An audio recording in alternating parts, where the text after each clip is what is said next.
Good evening, everybody here with us at the Begun Center, and good afternoon to those watching in North America. I know we have a very large Zoom audience. My name is Paul Gross. I'm a senior fellow here at the Begun Center. It's my great pleasure to welcome you either in person or virtually. Those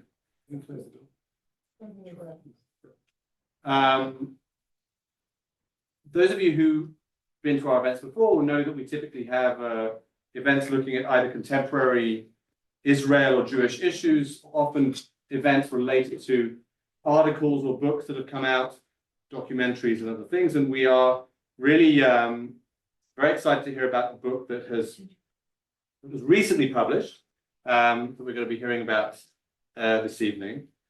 Agents of Change, American Jews and the Transformation of Israeli Judaism. I should say, for those that don't know me, you can probably guess that I'm not American. Although being in the when you're in the Anglo scene in Jerusalem and you're not American, you realize you're in a minority. I've found myself being forced to adopt certain American expressions in order to fit in. My British family and friends are appalled at my use of Americans. I must say, I draw the line at calling any sport other than the game you kick a ball with your foot, football. But we don't need to get into that. But we're really delighted to have the author of this wonderful new book, Adam S. Ferziger, with us. It can't be denied, I think, for anyone, even a non-American like myself, anyone who's involved in Jewish life in Israel, in particular, but not only Jewish life in the English-speaking world in Israel, the influence of American olim here in Israel. Last week, we were honored to have the American ambassador Mike Huckabee here, and he was talking about the number of Americans living here in Israel. I think he was commenting to a congressional delegation that it's an entire congressional district of Americans that live here. And it's by the standards of other immigrant populations, you think of the Russians, others from North Africa and other parts of Europe, it's pretty small, relatively speaking, but the American olim have certainly punched above their weight in terms of their influence on Jewish life here, and we're going to hear about that. And I'm delighted as ever to have with us, speaking to Adam, Yossi Klein Halevi. I'm going to introduce them both formally now, and then I'm going to leave the stage to them, and then I'll come back up to field some questions when they've finished their conversation. So Adam S. Ferziger is professor and holds the Rabbi S.R. Hirsch Chair in the Israel and Golda Kaczynski Department of Jewish History and Contemporary Jewry at Bar-Ilan University. Try saying that quickly. He is also co-convener of the annual Oxford Summer Institute on Modern and Contemporary Judaism. His research focuses on the history of religious responses to modern and contemporary life in Western Europe, North America, and Israel. He's a past recipient of Bar-Ilan's Outstanding Lecturer Prize. He served as a visiting professor or fellow in Australia, China, the UK, as well as many American universities. He's the author or editor of over 60 articles and 8 books. And of course, his most recent is the book we're going to be discussing this evening, Agents of Change, American Jews and the Transformation of Israeli Judaism. And in conversation with Adam will be a man who probably doesn't need any introduction, but I'm going to give him one anyway. Yossi Klein Halevi, Senior Fellow at the Shalom Hartman Institute here in Jerusalem, the author of the New York Times bestseller, Letters to My Palestinian Neighbor, co-host of the award-winning podcast, For Heaven's Sake, which is a must listen to, in my view. He's also the author of Like Dreamers, the story of the Israeli paratroopers who reunited Jerusalem and divided the nation. And other books include At the Entrance to the Garden of Eden and Memoirs of a Jewish Extremist. He writes for the op-ed pages of leading American newspapers, is a former contributing editor of the New Republic, and was, I think, relevant for this conversation, originally from New York, but has lived here for nearly 40 years. Yossi Klein Halevi, Adam Ferziger, thank you very much for being here. Well, thank you very much, and good evening, everyone. And Adam, it's a joy to be with you. and I love your book and recommend it. Really, really something that is a celebration of our Edah, of the American Edah. And I love your book, Adam, for two reasons. First of all, because you've given honor to our small but significant community of American olim. And you've created a narrative that when you put all of these extraordinary figures together that you write about, suddenly you see a pattern and you see an historic movement. And this is the first time, I mean, I'm living in Israel over 40 years. This is the first time that I've actually thought of this as a coherent movement.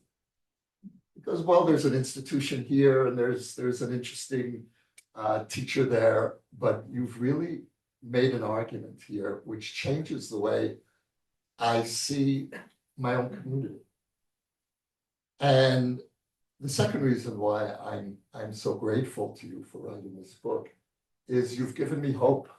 You've given me hope for the future of Israeli Judaism. And this has been, for some of us, this has been a very hard few years. And I'm speaking as a religious Jew. This is the first de facto Orthodox government in Israel's history. And it has brought us to divisiveness, to, from my point of view, Chilul Hashem in terms of corruption. And, oh, that's not our topic. Don't get me started, as I say. And what you've done here is really show these subterranean trends converging and offering an alternative vision to the extremism that really feels like it has a grip on Judaism here. So that's my own very subjective reading of your book. And I'd like to hear from you what this book means to you, why you wrote it, and who are we? Who are we as an Edah, and specifically as a religious American community? Okay, so great. So first of all, thank you, Yossi. Thank you, Paul, and thank you to everyone who's come out here and is online with us. It's really a great honor. I could specify many people, but I want to, it's very, very important to me to note, of course, my wife, Naomi, Dr. Naomi Ferziger, who is the partner with me, Shalach, Shalanu, everything that I do, that we do is together. And that is from the day that we, at the age of 22, moved to Israel together. And I want to mention Rabbi Yonah and Mary Fold, dear, dear friends and guides. And maybe at some point in our discussion, I will tell a story about how when I was a fifth grader in SAR Academy in Riverdale, a pre-Shabbat Dvar Torah by Rabbi Fold was the first inspiration in my entire life that got me thinking about moving to Israel. So to have him here is such an honor, and such dear friends and people I care about. And I think at some point my mom's going to come in, and when she does, I may stand up for a second, but we'll get there. So I think based on what Yossi offered, and I really just want to reiterate all that Paul said about Yossi. I've been reading Yossi and learning from Yossi for at least 35 years. And to be able to be on the same bama, on the same platform with him here and in conversation, I feel very honored that he wants to talk to me about these things. Wow, that's very mutual. So that's a good start. That's a good start. Although we clearly disagree about a lot of things, and that's what makes it interesting. So I'm starting to loosen up. The book came together when I started to notice a change in Israeli life. And it wasn't a political change, it was a cultural, religious, spiritual one. We arrived in Israel in 1987. A year later, there was actually a political event, which is just a good way to start our conversation. There were elections, which is not that unusual here, although we've gone a few years without one. And there was this political party called Meimad. Maybe some of you remember. Meimad was led by Rabbi Yehuda Amital of Yeshivat Har Tzion, by Dr. Tova Lichtenstein, by Michael Melchior, and others, Avi Ravitsky. And the idea was that the religious Zionist world in Israel had gone very right, very extreme, had become very focused on a certain interpretation of the words of Rav Kook regarding the what we would call the redemptive understanding of the state and how that came to fruition, particularly through issues to do with land, but not only land, also a certain strictness in the way that they perceived what it meant to be an Orthodox Zionist Jew. And Meimad sort of tried to take a more moderate position. And I recall that before the elections, I was sure that Meimad was going to get at least like 15 seats, because everyone I spoke to, when I asked them who they were voting for, I was new in the country, they say, "Betach Meimad." Of course, Meimad. And how many seats did Meimad get in that election? Does anyone know? Absolutely zero. Zippo, right? I voted for them too. And at that moment, Yossi, I realized that it wasn't that everyone was voting for Meimad, but I knew everyone who voted for Meimad. And that really is just a metaphor for the way that Jews who were very attached to Israel through a Zionist education and felt very much like this was a place where they wanted to be building a part of, acknowledged the visionary ideas of Rabbi Kook that are described in much greater detail here in this book and in many other works, but did not necessarily buy into the package that, let's say, the Gush Emunim movement, or what's called today Chardal, Haredi Le'umi, had sort of articulated, or was beginning to sort of, what was beginning to take over in the youth movements in Bnei Akiva, in the high schools, etc. That was the dominant position when I came to Israel. Gush Emunim, the settlement movement, the Merkaz Harav, Yeshiva, I'm not going into great detail here, the move towards greater strictness in Jewish law and observance. And I'm not being negative about those things, but it was quite monolithic. And just to give you one illustration, am I okay here? I remember when there was something beforehand called the religious kibbutz movement, which was kind of a moderate approach. And I remember we visited our daughter in Bnei Akiva camp. It's a crazy thing. They go to camp here for 4 days and you have to visit them. I don't know why. In America, you go to camp for 2 months and maybe you come for like, one. Anyway, so we come up there and I remember my daughter said, "You're not allowed to wear pants in this camp. Girls aren't allowed to wear pants," which was like the rule of the dominant position, the more strict rule. And then I see these girls walking through the campus in pants. And I said, "Adi, what's that?" And she said, "Oh, they're from the religious kibbutz movement. They were grandfathered in." Like, because once upon a time you were allowed to, but it was just sort of a visual. Now, the revolution, and here is where really the point of departure for this book is that about 15, 20 years later, I looked around and I saw a different environment. I saw the emergence of what I call in the book ISMO, Israeli Moderate Orthodoxy. I saw a much more diverse religious Zionist cadre or spectrum. I saw people who were more open to all sorts of issues which were really not part of the menu of religious Zionist life beforehand, whether it's certainly to do with gender, women, study, involvement in religious life, whether it had to do with academics and involvement in secular learning, ideals, whether it had to do with their approach to Chutz La'aretz, to diaspora Jewry, etc., and many more, and they're all here in the book. And I asked myself one question, the question that I asked because I'm an historian. How did this happen? What's the story here? Why was it that from around 73 to around 95, or even a little later, these things were really peripheral? They were memad kind of things. And all of a sudden in the 21st century, they didn't dominate, they didn't overcome. It wasn't a revolution of creating an alternative. But if you look around Jewish life in Israel today, it is much more diverse, not just in Baca, not just in Rehavia or in Old Katamon, but throughout the country, in places like Modi'in and Ra'anana, but also in places like Haifa, and also in all sorts of areas that didn't have a lot of Americans, in manifestations in different ways. So the question I ask in this book is, how did that happen? I'm ready to give the answer, and then hopefully we can start our conversation.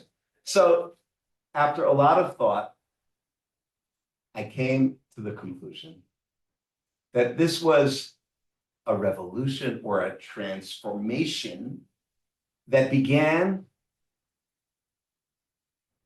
to a great extent through 8 figures. 8 figures who were brought up in the United States or North America, most of them educated through, in one way or another, through Yeshiva University and students of Rabbi Joseph B. Soloveitchik, who came on Aliyah, who immigrated to Israel between 1965 and 1983. And I'll just add the most important criteria. They all either founded or headed institutions for higher religious learning in which they did not limit their teaching to American gap year students. Rather, they either added on or focused their study, their teachings to Israeli students. So I'm just going to throw out the names, and then I'll get to the theory, and then I'll hand it back to Yossi, and we can expand. So the figures are Rabbi Dr. Aaron Lichtenstein, Rabbi Dr. Nachum Rabinovich, Rabbi Dr. a lot of doctors, Danny Tropper from Gesher, Rabbanit Chana Henkin, Rabbanit Malka Bina, Rabbi Dr. Chaim Bravender. I know I'm missing one. Of course, Rabbi Dr. Shlomo Stephen Riskin, and Rabbi Dr. David Hartman, of course. Every single one of them, and I might have missed one, but I think I got them all. They're all people who led institutions that taught Israeli students. Most Israeli students looked at these people and said, Martians, strange. What's a clean-shaven rabbi who quotes from Abaye and Rava, but also from Milton and Cardinal Newman doing in Israel, wearing a tweed jacket? What is a rabbi who studied in Haredi Yeshiva, then in YU, and is handing out copies of Heschel to his students in Yeshivat HaMiftar doing here? What is a woman teaching women Talmud and even teaching them to be poskot halacha, to be halachic authorities, Chana Henkin, and we can go on and on and on. And what is David Hartman doing, taking lots of graduates from Yeshivat Har Etzion and exposing them to continental philosophy and to a different turn on Rabbi Soloveitchik and to thinking about Israel and halacha and interactions between secular and observant Jews in different ways. And the key point of this book, and there's a lot of theory behind it, is that the reason that in the 21st century there was this change was not because of the original 8 agents that I mentioned. It's their Israeli students who took their ideas that they brought with them from the United States, from North America, and their Israeli students recalibrated them. What some people call it in the literature, a creolization. They took ideas that were from afar and they asu hat'ama. They adjusted them such that they spoke the language of Israelis. And you'll see there's one chapter here about why Jonathan Sacks is the most popular author at the Shavua Sefer, at the book fair every week. And it starts with the fact that if Jonathan Sacks's books had come out, in my opinion, in 1995, he would not be so popular. It's because this ismo evolved because Israelis want to read it. It's also because of Koren publishers. They're doing a great job. Translation is amazing. But you have to have a constituency. And the critical moment is when these Israeli students themselves in the 21st century started to become heads of institutions themselves, started to be leaders themselves, started to be rabbis of synagogues, started to be yoatzot halacha, started to lead institutions, people like S.D. Rosenberg in Migdal Oz, and many others, that these ideas went from being what I would call a peripheral or boutique to becoming part of the mainstream conversation. Again, not undermining the more dominant one, but becoming part and parcel of that conversation. So, Adam, let's unpack the term that it seems to me you've invented, which is moderate orthodoxy. The movement itself, and you've also created a movement here. I'm sorry, I'm correcting you. It's Israeli moderate. Israeli. That's very moderate important, right? orthodoxy. So let's unpack that, because and it's interesting that the participants in this movement, first of all, have not identified themselves as movement, and secondly, have not given themselves this name. And there is in this name a kind of implicit judgment on other forms of orthodoxy, which is to say, well, they're not moderate. And so that's the first point that I'd like you to respond to. And I would also ask you to give us a bit of the lay of the land within, let's say, the range of orthodoxy, leaving aside the Haredi world, from centrist to modern to moderate to open. And I think that might actually be the ideological progression. I'd like your thoughts. So the second one is really hard. I have a student here who can tell you I teach a whole course about that. But we'll start with that one and go to the first. I'm very carefully, I really do in this way sort of take a postmodern position where I think that these labels are just useful, but they're not exact. Nobody is modern Orthodox and nobody is just another religious Zionist or a Gush Hamanim person. I know many people who might be categorized in newspapers as settlers, but are extremely intellectually open and interested.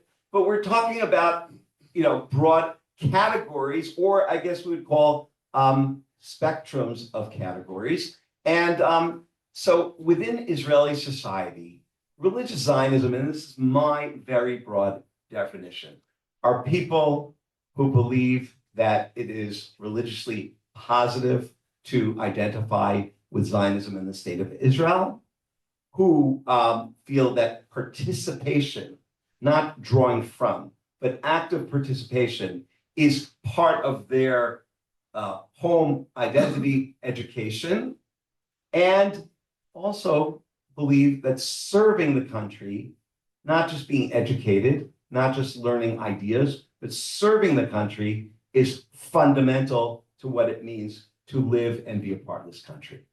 And this within a religious identity.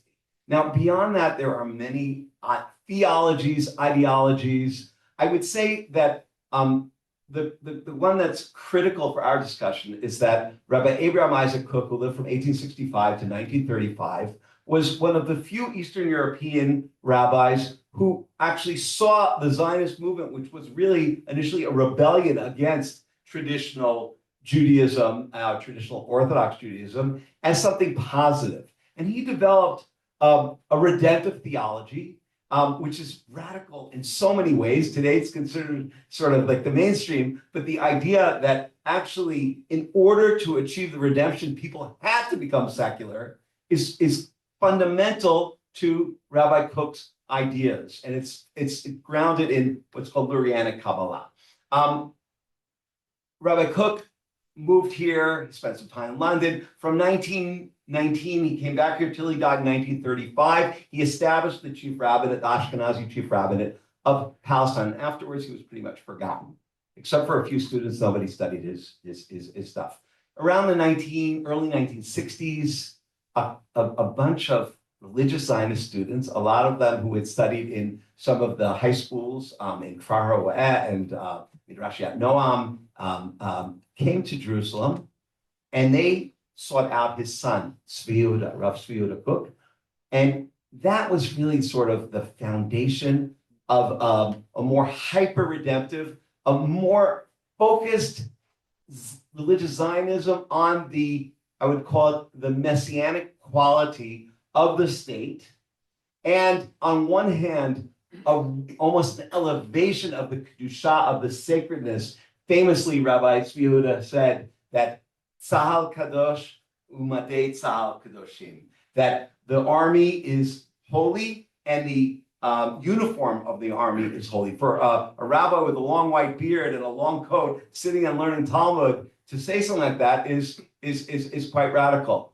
But that morphed after 1973, in particular, into a movement that was focused on achieving that redemption through settlement and increasingly through a more strict interpretation of personal religious behavior, a demeaning of secular education, very much a sort of a concern for what are the implications of our partnership with secular Israelis, rather than the holiness in that partnership. Other than certain frameworks like the army, a lot of concern for how that partnership might pollute the, I would call it the pristine holiness of, I told you I was going to stand up at some point. Hi, Mom. So I don't want to give a whole university lecture, but there were other approaches to religious Zionism, and certainly the one which was revolutionary in its own self of Rabbi Joseph B. Soloveitchik, who lived in America, who came from a very non-Zionist background, and said that the state of Israel was critical, and that particularly after the Holocaust, that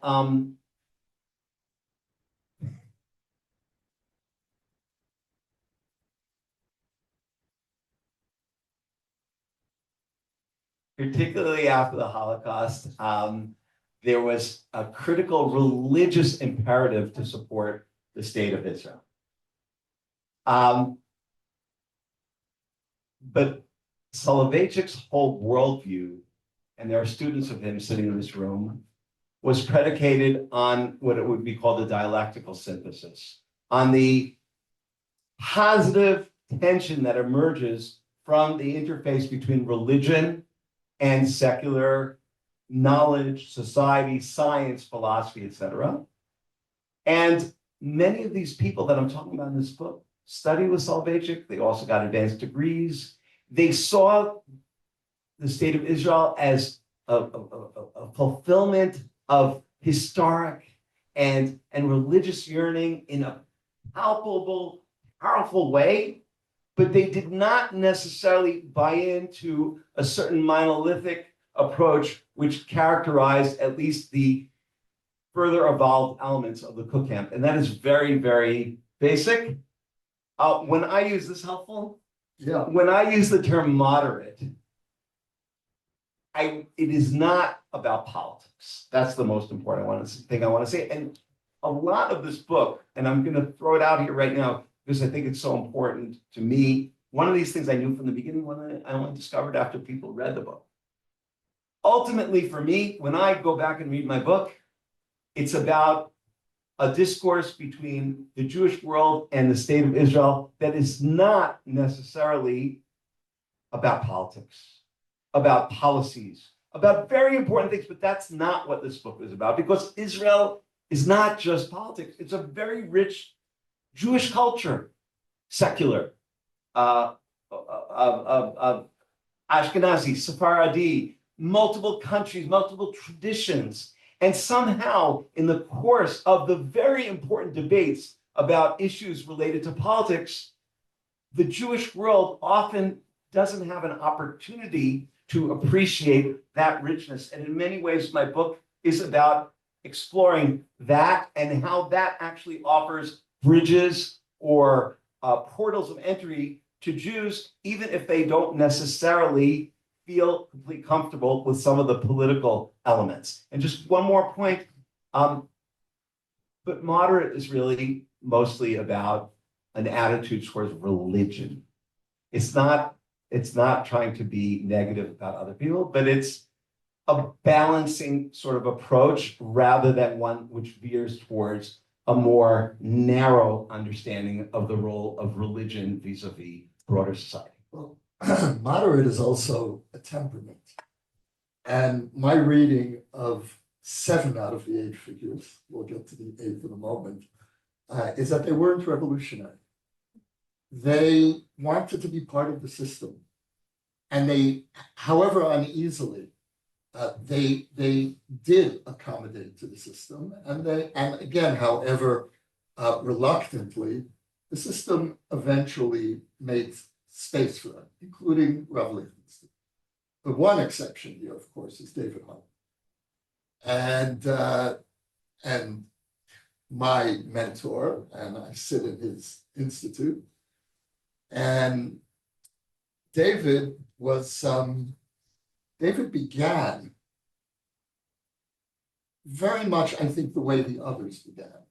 They came here, and he was a bit more edgy, but his vision of the institute that he founded in, I believe it was 1976, that's a long time. His vision was an institute that would expand Israeli Orthodoxy, which is very similar to the vision of the other 7 in heroes of the book. And gradually, he found that he didn't have a place in the Orthodox community.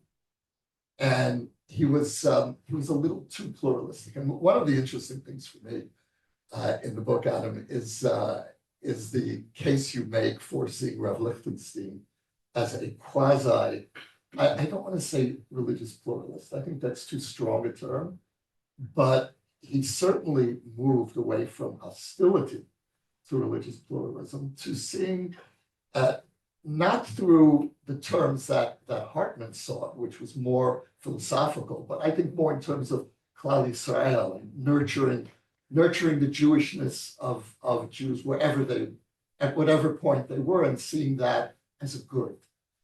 And which, of course, was very different from his initial position on the other denominations. But David Hartman was a committed and ideological pluralist. And the Orthodox world in Israel didn't have space for him. And so eventually what happened to the Hartman Institute is that it gradually changed its focus, not because it wanted to, but because it didn't have a place in the Orthodox community. And so it shifted its focus in Israel toward the secular educational system. Hartman today provides Jewish curriculum for something like 1/3 of secular high schools. And in America, where Hartman began to really deepen its imprint, there the focus was on deepening the Jewishness of the liberal denominations, which was not at all where he started out. And as you noted, he gathered around himself initially, and there's still some Sridim at the Institute. Now, the first kind of restless graduates of Har Etzion, and then gradually the focus changed. But again, it's because there wasn't a place made for him. Now, the other 7 protagonists, I think, did manage to find their place. I'd like you to speculate. I am so glad you asked this question because that's why who your interlocutor is so critical to this. So I want to start like this. Hannah Henkin loves to say, Rabbanit Hannah Henkin, it's not a revolution, it's an evolution. That's wonderful rhetoric. It's such a revolution. In my opinion, she has created women rabbis, and the Yotzot Halakha is probably the most important change harbinger in terms of the way normative Jewish law is kept moving forward than anything else that we see, even without a theology, even without just looking on the ground where it's happening. So taking that as a starting point. I think that the others were certainly outwardly more conservative than David Hartman. Sometimes, depends on what issue. I don't, you're an insider, I'm an outsider. When I look at Hartman, the Hartman Institute, and I wrote about it in the book, I actually think that they never left the broad spectrum of religious Zionism, both in terms of the numbers, of course, scholars there. But think about it. On one hand, the Institute is a little bit more pluralistic, but they still have a yeshiva tichonit, they have a religious high school for boys, for girls, they have a gap year program, they're training rabbis, including many Orthodox rabbis. They're pluralistic in a way where they're grounded in what hopefully we'll talk about soon, which is the thing that sort of morphed out of this phenomenon, which isn't Orthodoxy, it's Israeli Judaism. And these players that set this change into action were critical to what we're seeing now, which is 75, 77 years into the state of Israel. Sovereignty is producing a sui generis type of Judaism. And Hartman was kind of like in every historical phenomenon, you have the people who are like, sort of it's dialectic in that way, where they move a little beyond. But ultimately, there's one piece here. By the way, what Hartman is doing in North America, which is remarkable, Yehuda Kurtzer and that whole world, it's really taking an idea that Rabbi Yitz Greenberg came up with in the 1970s called Klal, and ramping it up. And it's really interesting as a historian to see how ideas which maybe the world wasn't ready for them, and when the right time and the right person came along, and when the denominational trajectories had changed, they sort of took off. And when maybe Israel became more of a factor in a Yossi Klein sort of way, that a book called The Israelization of Judaism, which was written in 2019, which really talks about the dominant impact of Israeli Jewish culture on broader world culture. But I want to get back to David Hartman, and I want to tell a great story. I heard this story from the person who was there, Professor Lawrence Kaplan, who's a student of Rabbi Soloveitchik, a wonderful philosopher and a scholar of medieval and modern philosophy, best known for being the translator of Halachic Man, Isha Halakha, from Hebrew to English, 1981. I think it won a National Jewish Book Award. So I was in Oxford at a seminar that I ran with Larry Kaplan, and Larry said to me, "I'm not going to imitate him; he'll be angry." I do a decent. He does a great Rob Soloveitchik. Okay, Larry Kaplan. So Larry says to me, "Adam, I got to tell you what happened." It was 1980 about, and I went up to Boston with the galleys of Halachic Man to show Rabbi Soloveitchik after I made the translation, for him to go over it to make sure like everything was okay and that I really had produced his ideas in an accurate form. So I came to his daughter, Dr. Tara Twersky's house, and Professor Twersky, where Rabbi Soloveitchik lived after his wife, Dr. Tanya Soloveitchik, passed away, or a few years later, and in Brookline. And I was sitting next to Rabbi Soloveitchik's office, waiting for my turn. The door was closed. And after about 15 minutes, the door opens, and who walks out? David Hartman, Dovi Hartman. Okay.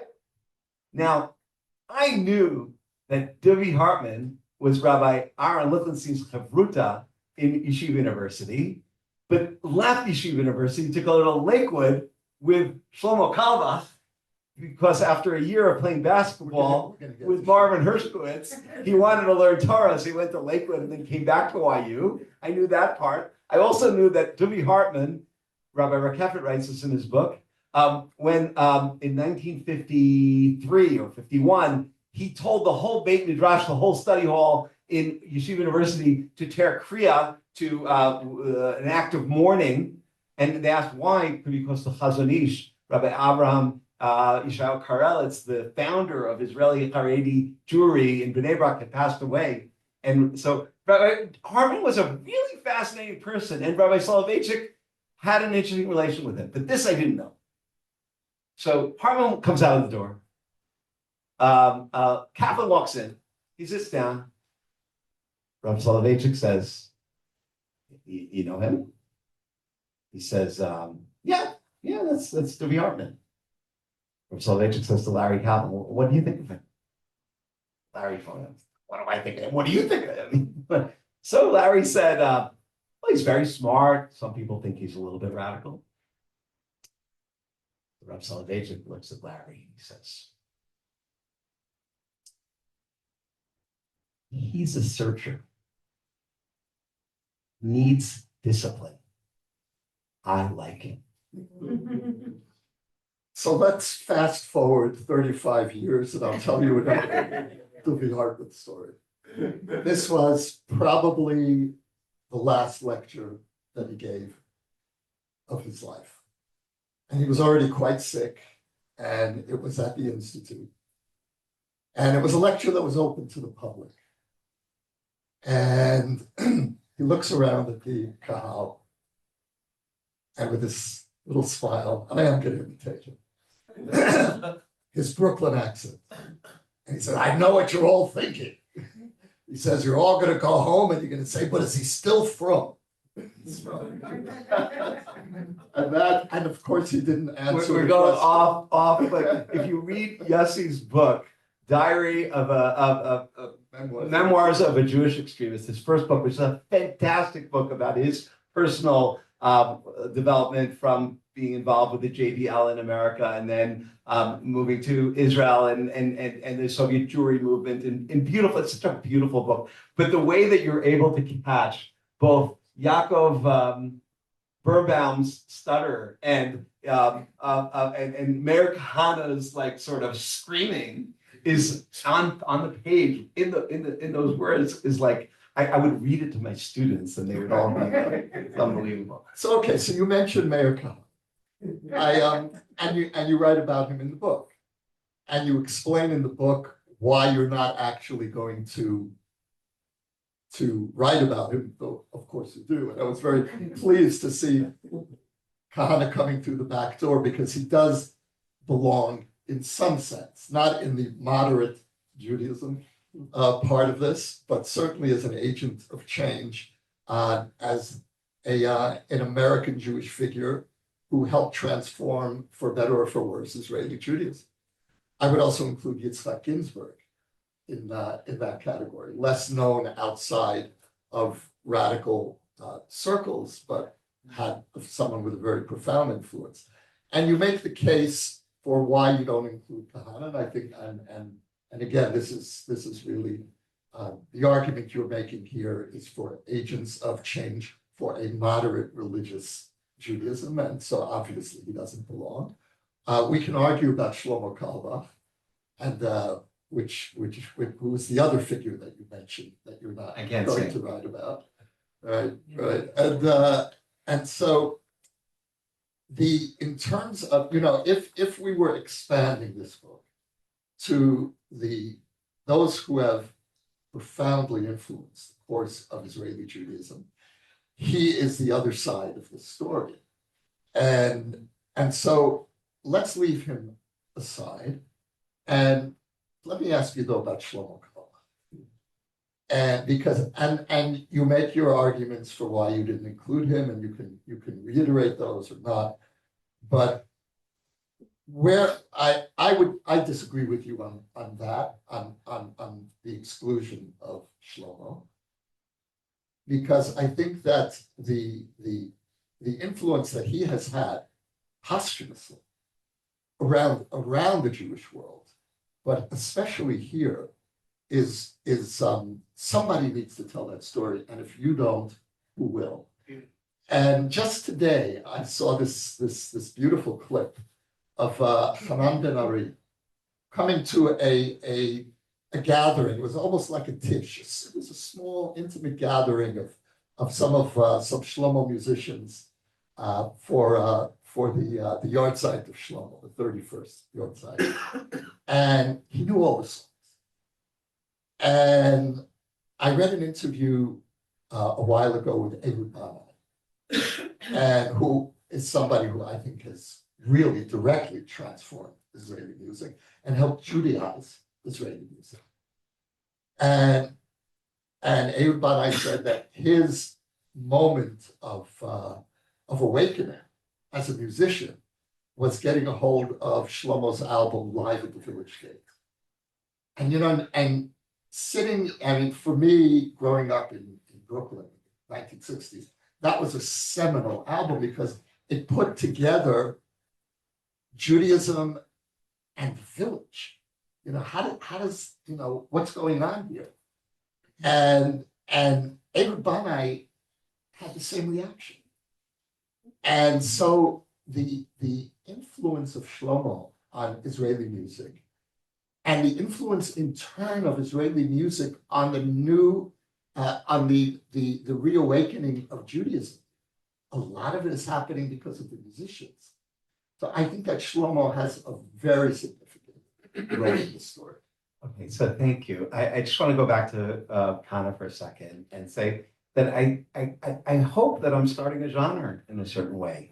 I focused on a particular group and their particular ideological trajectory, but I think that there are a number of books that need to be written. One of them is about immigrants to Israel from Anglo countries and their impact on the settlement movement. There is one book which is a fantastic book, not about people like Ginsburg, but more about the grassroots. Is a book by my friend and colleague, Dr. Sarah Hirschhorn, which is called City on the Hilltop. It's published by Harvard University Press. And it's about all these radical American 60s kind of beatnik people who were very progressive in their attitudes, and they came to Israel. They were called hippies. Okay, we'll call them hippies. And they found cheap housing in Kiryat Arba or other parts of the Judea and Samaria, and they became hyper right-wing activists in the settlement movement. And she tried to understand how that move happened. It's a great book, but these sort of more theological or religious ideologues, Ginsburg, but not only America, but also, let's say, if you take France, people like Rav Aviner or like Rabbi Tau, or I think Austria or France. There is a book to be written about that group, but it's a different book. Even more importantly, I think looking forward to how Israel is evolving, at least demographically, I'm dying to have a student who will write a book about Haredi immigrants from English-speaking countries. And the reason I want that book written is because it's mitbakesh, as we say in Hebrew. There is such a significant group. I mean, go to Ramat Eshkol and see what is going on there. The rental prices have skyrocketed because of all the English speakers there, but not just there. Think about Beit Shemesh, think about Modi'in Illit, think about Beitar, and think about many other places, and also figures, including Rav Asher Weiss, and I could list quite a few others who their roots are in the Anglo world. But here's the catch, and this is not just scholarly or analytical, it's also in a sort of Yossi calls me an optimist. I believe that group has potential to be a moderating force within the expanding Haredi community in Israel, which both in terms of numbers and in terms of political weight is growing and growing. And I think it's really important to create conversations. If you think about, has anyone taken a poll of how many of the people in the now they call Chashmonaim or Nachal Haredi come from Anglo homes? I don't know, but someone's got to do that work. So I think that that's sort of a derivative. I think it's a great direction. And I want to go to Shlomo. and so, oh, okay, go ahead. Okay. Oh, do you want to finish? Okay, so I want to go to. Okay, the I'm just gonna say this quick because this is gonna be really brutal. I had the privilege of sitting on the floor with Avi Weiss and Shlomo Carlebach when I grew up in Riverdale on Hoshana Rabbah and sing with him. I grew up on those songs, Min Komcha, I could go through many. They take me. Technically, I got out of putting him in the book because he never really lived here. Yes, he was a founder of the Moshav, as they say. Yes, he spent a lot of time, but it was never really his home. And he was always a visitor here. And I wanted to focus on people who lived here, brought up their families here. This was their main venue. But I want to be brutally honest. I have a lot of discomfort with his legacy on a personal behavior level. And I found it convenient to have an excuse not to highlight him as a figure, but I did write a half a chapter about him, and I was very clear about his impact on the rise of what's called neo-Hasidism, on the changes in prayer, attitude, sort of these sort of synthetic open-mindedness together with spirituality, which has gained a lot of traction in Israel. But I didn't include him in that what do you call that? In that pantheon. And again, I'm being straight and honest. I thought about it a lot. I'm uncomfortable, and I'm uncomfortable because I think that in the end of the day, scholarship is really nice and it's good to provide insight, but it starts with menschlichkeit. It starts with personal behavior, and if we're not having clarity about our ethical imperatives and our moral imperatives, I think that I'm uncomfortable with that in my scholarship. Well, I think you handled Shlomo very elegantly in the book. And I want to go back to the tantalizing vision that you raised of a similar process happening of Americans subversively transforming the Haredi community here. I want to believe that. What I've seen from friends, others in the community that I know, is very much the opposite process, and it works through the children. When you send your children through that system, they become Israeli Haredim, and you see this especially with the Chosur B'Tshuva who come here, with their sterling secular education, and their kids will not have that. And so I'm intrigued. Can I push back? Please. Okay, so this really is a good opportunity for me to say what I meant to say before about this book, which is that what I learned after the book was published and people started to read it, is that ultimately this book is about education. And education is slow. You plant seeds, you teach people, they internalize, they process, they don't really understand, but then they grow up and all of a sudden say, oh, I remember this fool told me something when I was 8 years old or 10 years old. Oh, now I know what he was talking about. And this Lichtenstein taught me this class about Purim and about Esther's role, and he was really talking about the need to step up, but he was also focusing on the centrality of women in Judaism in a sort of subversive way, in interesting ways. And you start to, maybe he didn't intend that, but that's what happens when you're a teacher and when you're a scholar or an author or an artist or a musician. So I don't know. And I see where you're going, and sometimes I get very pessimistic. I used to be sure that the more the Haredim would have to take ownership over this country, the more they would be involved with the army, they'd be involved in professions. And there's some of that, but much less than I expected. Now I think they'll hire mercenaries from Angola or something. That's really my very, very cynical attitude on that right now. But having said that, I look a lot at figures, personalities, and educational institutions in places that are exploding, like Beit Shemesh. What was the name of the former mayor? What was her name? Elisa Bloch. I went out with her with a group of people from Bar-Ilan, and she was telling me how many different haters there are in Beit Shemesh, because there are so many different nuances. And it's not just a Hasidic this or a Hasidic that.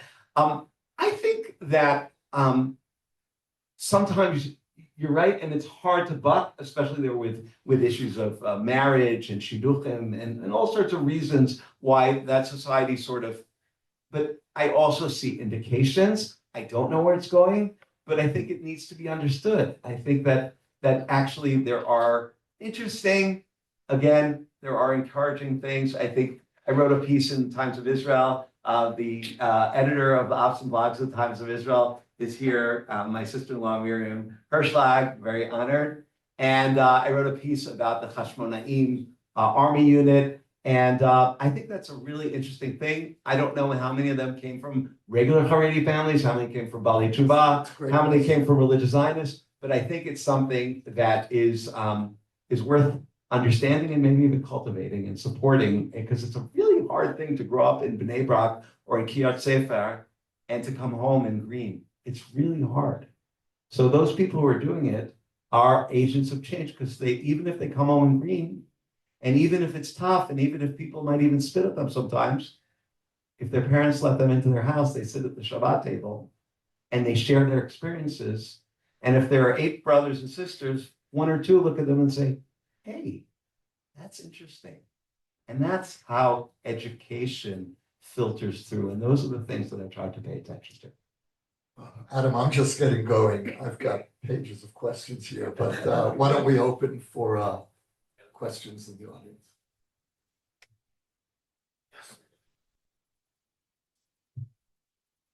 Okay, time for questions. So let's start with the gentleman at the back here. Can you speak loudly, because I want the Zoom audience to hear as well. If not, then I'll repeat it in short. You want to use this microphone for the crowd? I think it's all right. Yes. Yeah, I'd like to know, what do you think of today's bill about the Kotel? Question about the bill, the current bill going through the Knesset about the Kotel, and this is the pluralist plaza of the Kotel. So now you're going to see my bifurcation. What do I think personally? What do I think as a scholar? I think personally that it's tragic and it's unfortunate that something which allows for still hierarchical, but nonetheless access to a much broader spectrum of Jews from Israel and the world to the holiest of places should not be limited. And it's tragic that politics get in the way of these trends, and that's part of the complication here. I would add that in the book I do talk about it. Actually, there's an interview with Rabbi Aaron Lichtenstein where he talks about he doesn't understand what is gained by all these fights and what is gained by trying to limit. You have a Reform Jew who comes from America who wants to pray at the holiest place in the world. Why would you want to make them feel that they have no place there? He doesn't understand it. He says there's enough room for compromise that these things should be able to be done. And that seems to make sense to me on a personal level. On a scholarly level, I think that I learned a long time ago, I think from my brother, Jonathan Ferziger, a very well-known journalist, that sometimes it's more important. I think they teach you the first day in Columbia Journalism School that dog bites man, no story, man bites dog, story. So I think if it's in the headlines and people are talking about it and fighting about it in a certain way, that's really good for the cause, because it means people care and people are going to engage. So as a historian, I don't necessarily see things being linear in the way that they have to keep getting strong. I think that the battles, they may be painful, but I think they actually sometimes advance the cause. questions. Yes, Jeff.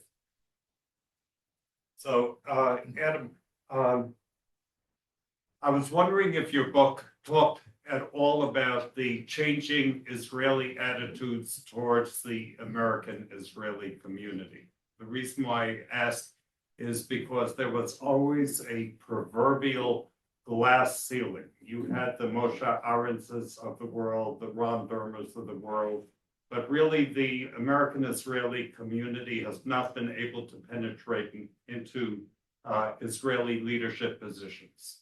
Do you talk at all about that? And if you do, could you talk about that? So the book actually starts, you know, I feel like people aren't going to believe me after a while, even though the book really is not, it's not about politics, right?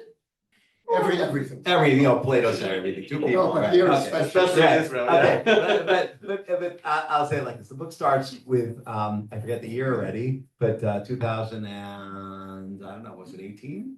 Bougie and Bennett.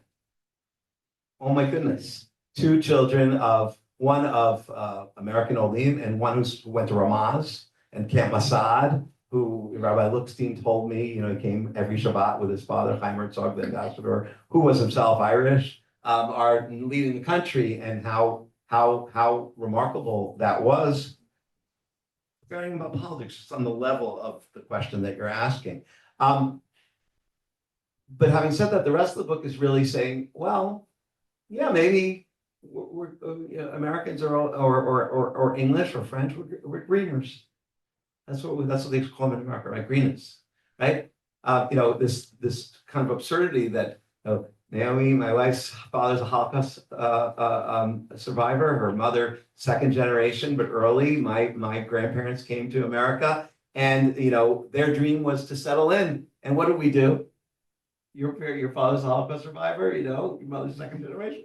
You know, what do we do? Become immigrants again, become greeners. And I think that I remember. We only moved to Jerusalem 3 years ago. We lived in Kfar Saba, a very Israeli town next to Ra'anana, not in Ra'anana. And I remember it was so Israeli that after 25 years in this country, when our daughter was a madricha, was an advisor in the Bnei Akiva movement, and they were having a week about immigration, about new olim, the only people they could find to invite were Naomi and I, and we've been here 25 years.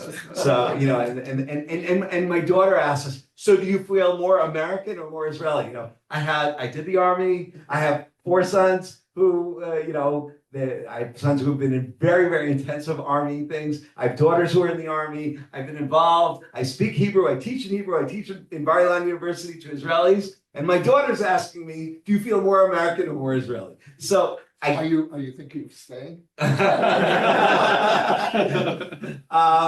I just made gold on LL. I'm very excited.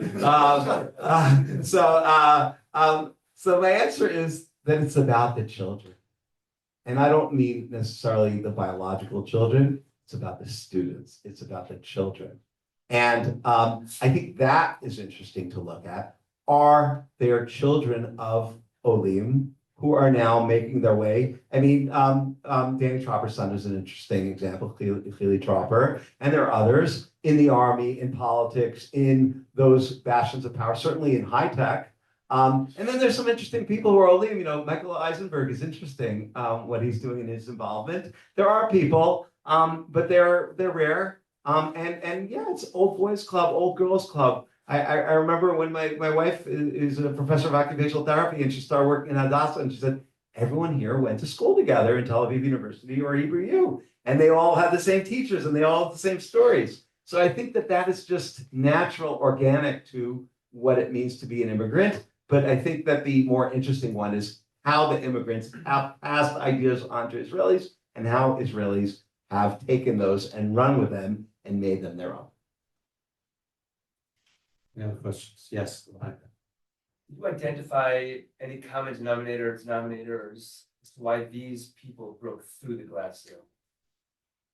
And let me just repeat the question for the Zoom audience. Are there any common denominators as to why the people in your book did break through this glass ceiling? So thank you for that question. Thank you for coming. It's interesting. When you first started, I thought to myself, is you can ask me, why did they break away from their comfort zones in America? Why did they, when they had, you know, bright futures ahead of themselves, ahead within the rabbinate, et cetera, there. So I don't know if they did. I mean, I think that in a sort of a Hasidic way, Hasidism was so successful because they didn't try to gain entry into the mainstream. They created their own thing, and eventually the mainstream couldn't ignore them and had to integrate them. There's a wonderful article by someone named Hon Shmeruk about how Hasidic shechita, Hasidic ritual slaughter, became the accepted within Eastern Europe. And basically what happened was that the Hasidic Rebbe had his own slaughterer, and more people used to go to that slaughterer. And the community had a tax for each chicken or each cow that was slaughtered. And after a while, the community slaughterer wasn't getting enough business, so the community was losing that tax, and therefore they didn't have enough funds. And therefore they said to the Hasidic Rebbe, listen, we'll make a deal. We'll give a hechsher both to your shochet and the communal shochet, and they will both be allowed to officially be sanctioned by the community, as long as each of them gives their tax to the kehillah. And in that way, that the economics of ritual slaughter actually normativized Hasidism and made it part of the mainstream. So I think that these people started their own institutions. And it's interesting, they didn't join existing institutions. Actually, Rabbi Lichtenstein is interesting that way. He was offered two jobs. He was offered to go to Yeshivat HaKotel or to go and help Rav Amital early on, 3 years into this new yeshiva start, Yeshivat Har Etzion. And Yeshivat HaKotel was in a much more central place. It was closer to where he lived, all sorts of things. And for some reason, he thought that the startup mentality was the one that was going to work. You know, we talk about startup nation, but a lot of these people actually, in a religious, educational, institutional way, were startupists. And those startups eventually got more funding and sort of went public, if we use that metaphor, and then they gained a broader impact. But I think that piece is important, that it is hard to break in to think about this histadrut. If you ever read, Amos Oz, when he describes his father as a revisionist and how awful it was, his relatives, they didn't have a red card. This country in the 50s, 60s, into the 70s, into the 80s was very, very much controlled by certain, not called oligarchies, but certain, powerful, centralized things. And starting your own thing was dangerous, but it seems to me that that's part of the story. I don't know if that's helpful. Yes. My question is, it sounded like a lot of the people who came from America, like they were moderate Orthodox, and they started these new institutions in Israel, but then like America has had this like rightward shift in modern Orthodoxy. So I'm wondering if you think like America lost these people to Israel, and like what that happened. It's a wonderful question. So there are three parts to the book. I'm using your question as a segue or as a vehicle to describe it a little more. So the first part is really giving the backdrop to different types of orthodoxies, this idea of Ismail orthodoxy, the transnational theory, and then a chapter about these 8 figures, and then one sort of pre-chapter about the role of Zionism in Yeshiva University in the 1960s, which is focused on a remarkable set of documents that I came across of a visit of David Ben-Gurion in March of 1960, in which he met politicians. The only thing he did besides politicians, a little fundraising, was the last day of his trip, he went to 3 places: Hebrew Union College, the Reform Rabbinical Seminary, Jewish Theological Seminary, the Conservative Rabbinical Seminary, and Yeshiva University. And I got transcripts and video and audio tapes of his speeches in all those places. And all the newspapermen said they were the same speech, but they weren't. And I looked at both the audience and how Ben-Gurion perceived them. It was really about, and then I got lucky and I started looking at the YU Commentator, the newspaper, and I saw that the articles describing this and getting all excited about Ben-Gurion's visit were written by a sweet guy who was announced to be the valedictorian of the class that year, named Stephen Riskin. So how do you like that? And then 20 years later, he's starting a frat and starting Or Torah, etc. So education, right? So getting back to this, so the second part of the book is all sorts of area specific topics, whether a lot about women, gender, army, the role of women in the army, religious secular relations, denominations, etc. And there are more. And then the third part is about the ricochet, which is how ISMO, Israeli Moderate Orthodoxy, has impacted or created certain bridges with diaspora Jewry, or particularly North American Jewry. There's a chapter there about Torah Mitzion, about the emissaries who come for a year to different places. There's a chapter there about Rabbi Sachs. There's a chapter about Hadran, about women's daf yomi, and actually the digital aspects of it in terms of people studying simultaneously all over the world. So I would say that there is definitely an argument that there's a little bit of what you'd call a moderate brain drain on American modern orthodoxy, that maybe these agents of change started that. David Hartman, Aaron Lichtenstein, all these people who had great futures ahead of them in Montreal and New York, etc., came to Israel and in a way, some would argue, denied American Jewry those voices, and the voices that took over were ones that were more conservative. Having said that, just like I said to Yossi before, that I think there are really interesting things going on even within the Haredi world. I think there are fascinating things that are going on in America right now. One of them is Hartman. Another one is Hadar.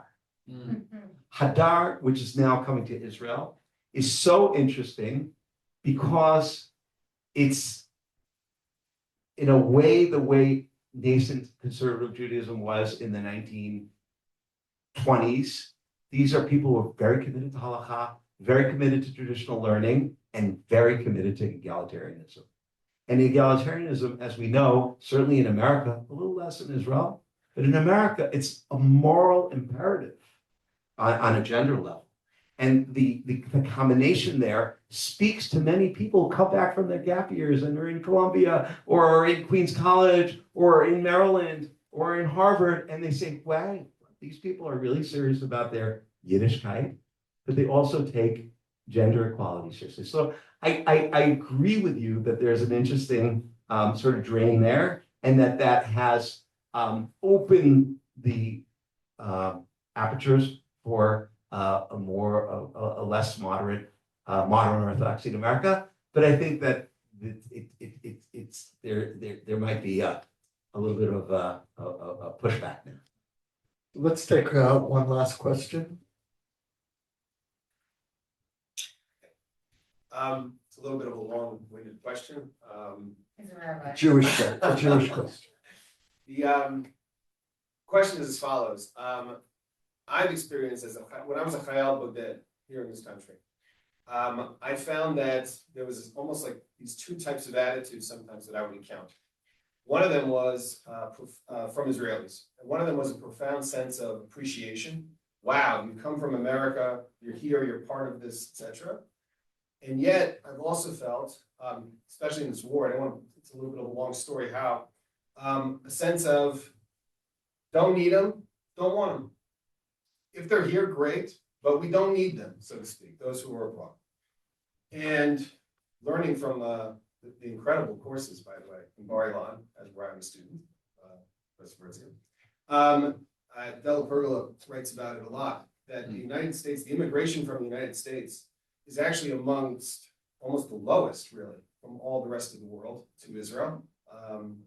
And I'm wondering whether or not, this is the question, whether you see, this is just a very small group of people, number of people from the United States who have clearly had a very, very big impact here in Israel. Do you think that perhaps attitudes in Israel might be very cautious about mass immigration, so to speak, from the United States because of the impact it can have here in this country? And does that play out in reality? Because I know as an olim, my wife can speak to this as well, and not just us, it isn't so easy to make aliyah from the United States. In fact, I would argue that because there's so many people, there are 5 million at least Jews in America, the process of aliyah actually intimidates many. They're not really slated to handle that many people at one time. There are approximately 3 people maybe who can actually give the interviews to recruit people to make Aliyah in the entire country of all of North America, actually, what we found. So do you think that there's something perhaps implicit, is Israel really, is this a book that might encourage it? People will say, oh, come, we want more olim from America, or perhaps, well, maybe we should be careful because look, when these Americans come here, they start changing things and maybe we're not so comfortable with that. So Akiva, can you imagine I get to teach people like Akiva? What a bracha. Can you imagine what a blessing that is? I mean, and he actually reads the things that I give him to read. That's definitely not his right. No. It's, since you've been in my classes, I can say, I like demographers, but I actually have a lot of criticism of demographers. And the reason is because demographers feed into our need to have scientific facts. And there are no scientific facts, or there are very few. There's some great scientists here. But most of the things are statistical conclusions. There are a few things that we know really work. Sometimes everyone agrees about how they work, but often after a couple of years, they decide actually that wasn't the reason they worked for a different reason. But people want that clarity, they want that absolute, they want that sort of empirical mathematical thing. So psychology has become a science, a STEM, and archaeology has become a STEM, science, technology, engineering, mathematics. And demography has a very high level. Everyone loves to read those statistics in the newspaper about Aliyah, about intermarriage, about, oh my God. It's only part of the story. And this is a story about quality, not quantity. And I absolutely empathize. Well, it wasn't my experience. We came very young. We came without kids. We just sort of, but yeah, there were hard parts. And there were parts that we felt as outsiders, but we didn't have the same experience as a family coming with kids and coming with jobs and everything. And I would not by any means want to say anything, it's hard. And I don't want to say but here I'm going to be just a very blunt historian. We all know, in the end of the day, why do mass aliyot take place? Money and anti-Semitism, the only reasons. And it's not going to change. Ideology is good for hippies. It's good for, Ezra and Nehemiah told us already, it's for the young and the old. It's not for the people unless they have no choice. So I think it should be encouraged. I think people should have as smooth an opportunity as possible. But I don't have any illusions that if there is prosperity, if people feel secure, if people feel that they have basic happiness, that the majority of people are just going to pick up and leave. I think that it is an elite aliyah. And I think people should also be appreciative of what they've done. And people often take for granted the move they've made. And if this book says, gee, first, I made the move, but actually I'm a part of something, like Yossi said at the beginning, then that wasn't my aim in writing the book, but I like that. I like that you can put all these parts together and actually have a narrative about it that actually makes some sense of it, and maybe will tell people that it's not just about the numbers. That's only one part. Can I read that little piece? You wanted to say something first. I have one final question for you. So, okay, go ahead. And then you can read that. So in 1967, a French Jewish sociologist named Georges Friedman wrote a book called The End of the Jewish People, with a question mark at the end. Are you familiar with the book? No. It made a big impact at the time. It was published in May 1967.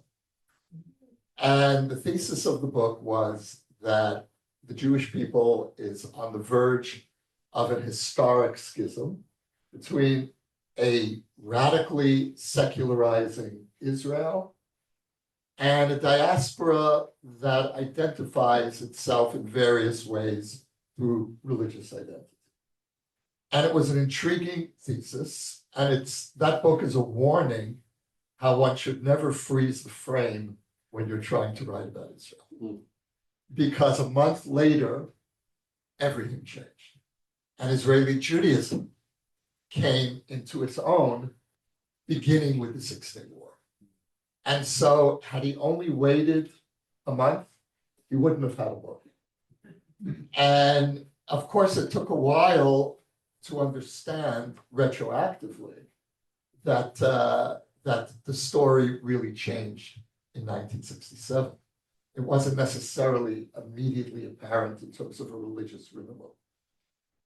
And so I'm raising this, Adam, because we're at a moment now where if George Friedman were to resurrect and write about Israel, he would tell a very different story. In fact, he would tell an opposite story of what he wrote then. He would tell the story of an Israel that is on an irreversible trajectory toward becoming more and more religious in whatever form. And so, two questions. One is, what does your intuition tell you? Where is this story going? I'm speaking specifically about Israeli Judaism and Israeli society. And the second question is, where do you want it to go? Mhm.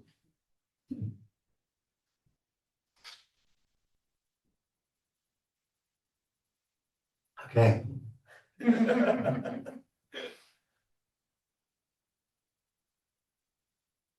I really mean this. I'm answering the second question first, and then I'll get to the first question. And maybe they're related in many ways. It's amazing when you spend your life studying history, you really internalize that identity. What I love about history, as opposed to social sciences, is the unpredictability. It's the idea that you can identify retrospectively certain trends, but 9/11 happens, tragically October 7th happens, and all sorts of great things happen. And sometimes someone will say, well, I knew that was going to happen, but the best I ever did was I saw one of my relatives dating someone, and I said, I think they're going to get married. I was right, but usually I'm wrong. I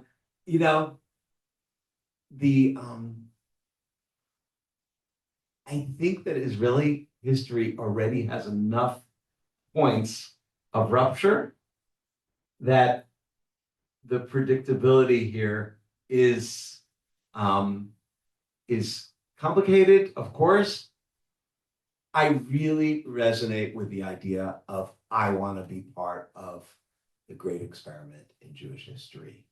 Amos Oz once said, we're all, it's like a playing field, a stadium, a football stadium, American football, soccer. I listen, right?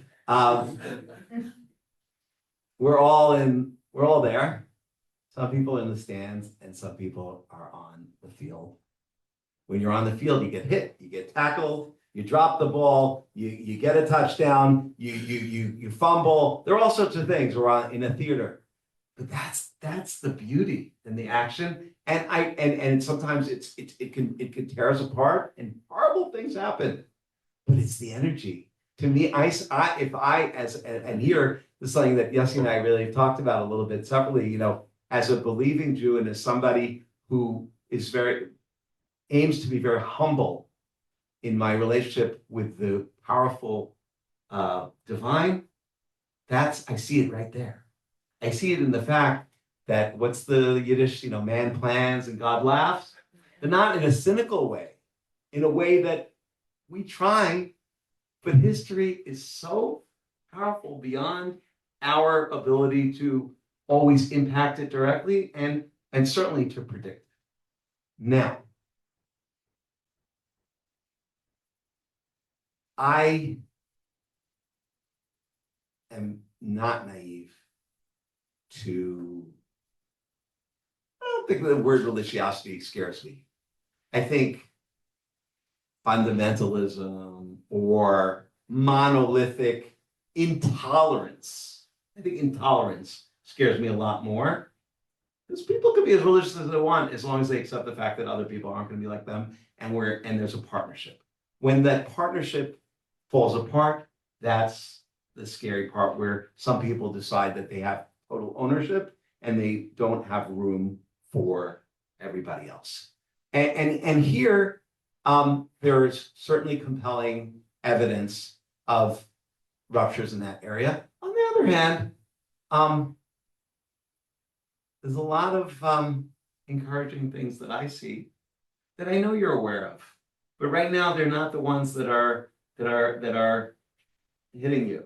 And I feel, Yossi, a little bit Kohelet here, even on the chronology here, right? I think like Dreamers was a different stage, right?